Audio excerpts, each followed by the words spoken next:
Da-da-da, da-da-da, You're watching Cover 2 with your host, Katie Baird.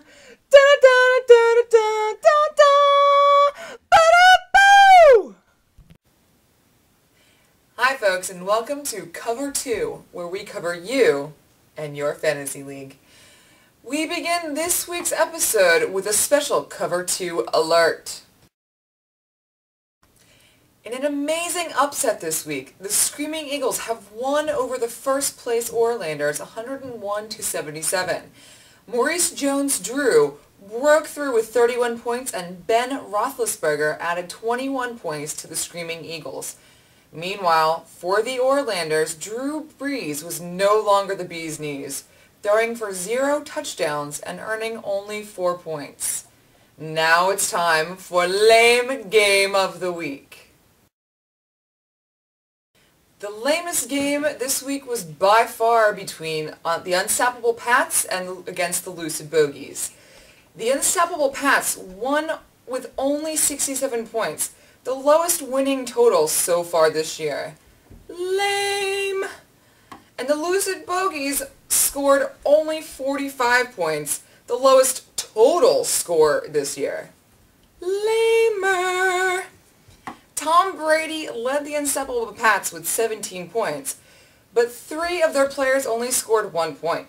Meanwhile, Frank Gore, who was injured early, and Terrell Owens both scored 0. Ha ha, suck it, T.O.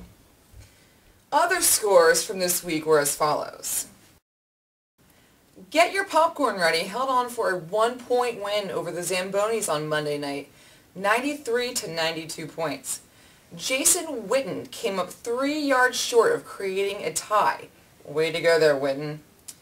Icy Ninjas had the highest score of the week and dominated over Tension Echoes 105-65. In a huge upset, Penguins Rule moved into first place with a 93-80 win over Janelle's Jets. After the matchup that featured so much smack talk, both teams changed their logos.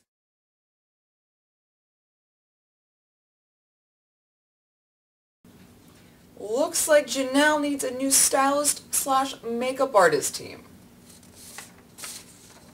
Bringing us to our new Slam Board Post of the Week.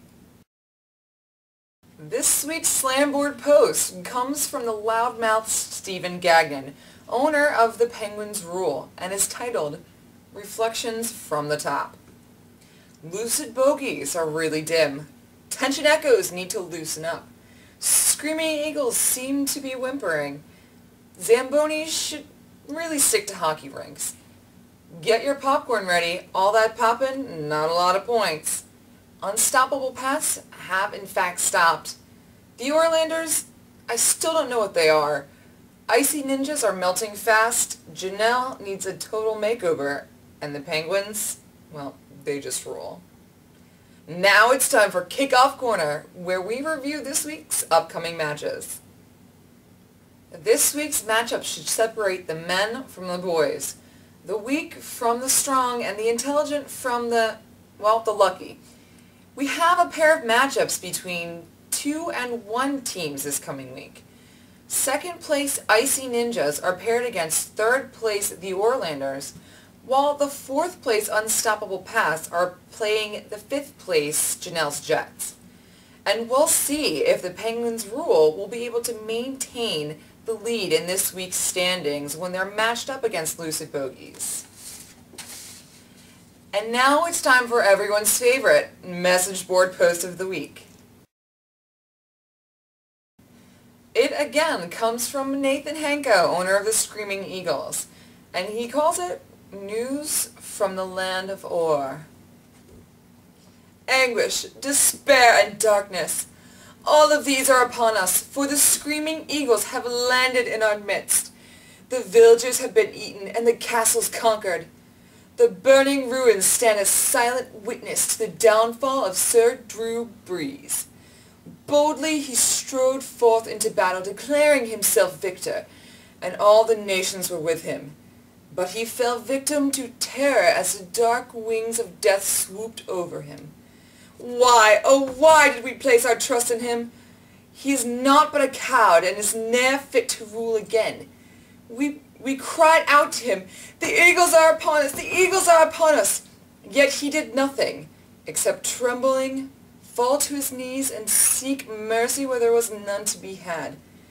The defenders wavered, crumbled, and fell under the power of the eagle's onslaught. We are no more. We are finished. We will never see the glorious light of victory again. Now on to the owner spotlight of the week. This week we are diving into the life and the world of owner of the Screaming Eagles, Nathan Hankow. He and his lovely wife Amanda have been married for over 2 years now and currently reside in Wayne, Pennsylvania. We should have Nate via satellite. Hey Nate, are you there? Thanks for coming on the show. Well, thanks for having me on, Katie. I really appreciate it. So Nate, how does it feel to get your first win? I must say, it's a little surprising, but not unexpected. We have a great team, and it just took the right mix of ingredients and a lousy other team in order to put that together. So we're very fortunate and very excited, and we're looking forward to great things from here on out. Well, it smells like you came up with a delicious recipe. Did you actually think you had a chance against the Orlanders? Absolutely.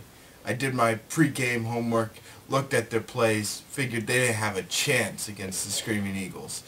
After we put that together, made some lineup changes here and there, tweaked everything just a little bit. We had the perfect ingredients to bring out a can of whoop-ass on them.